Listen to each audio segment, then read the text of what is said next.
Of course, it goes without saying, it's so important. People's lives are at stake. People are dying due to COVID, and people's livelihood is at stake because their businesses can't open because the vaccine isn't widely available. Now, this ongoing debate between the discrepancy between larger stores and small downtown businesses. Now, I know you've gone on record many times saying it's the advice of the Chief Medical Officer of Health. We know that funding grants are available to small business. However, the fact is these businesses are closed, if not curbside only, and this is devastating for business. So since the advice is coming from the Chief Medical Officer of Health, does Dr. David Williams know the socioeconomic factors of downtown North Bay and how desperate people are right now? I'm sick to my stomach thinking about it, and I'm not a small business owner, and I've heard from a business representative in downtown that business owners aren't able to access the grants. So the need to open seems pretty obvious for the sake of small business.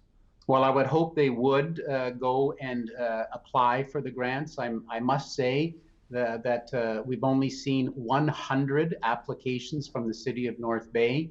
And that, by the way, pales in comparison to the region. We've seen almost double that amount from within our riding outside of North Bay. And how many of the 100 were approved? So far, 74 have been approved. And the Canadian Federation of Independent Business says that the average Ontario business is $200,000 in the hole, and the grants are in the tens of thousands. So is that enough?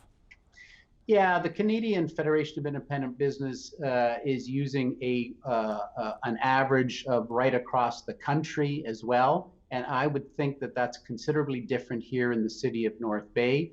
So you've got this opportunity. And in fact, I'll just look down here for a second.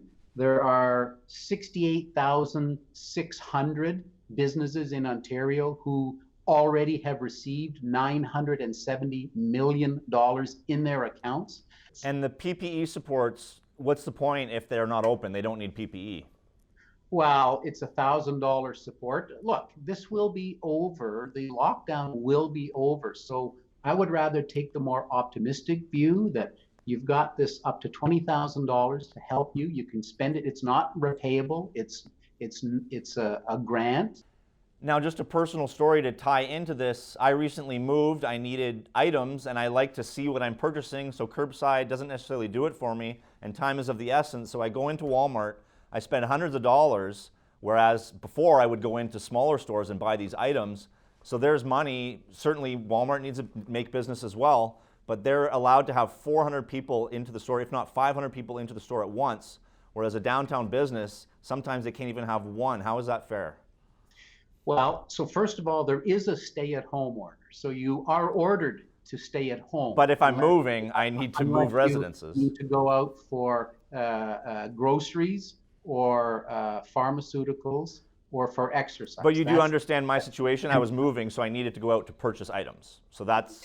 Everybody has a story about why they don't follow the stay-at-home order. So I understand that.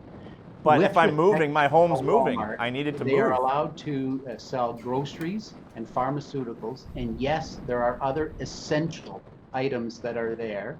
And that is exactly why Walmart's not entitled to, or big box stores are not entitled to the grants.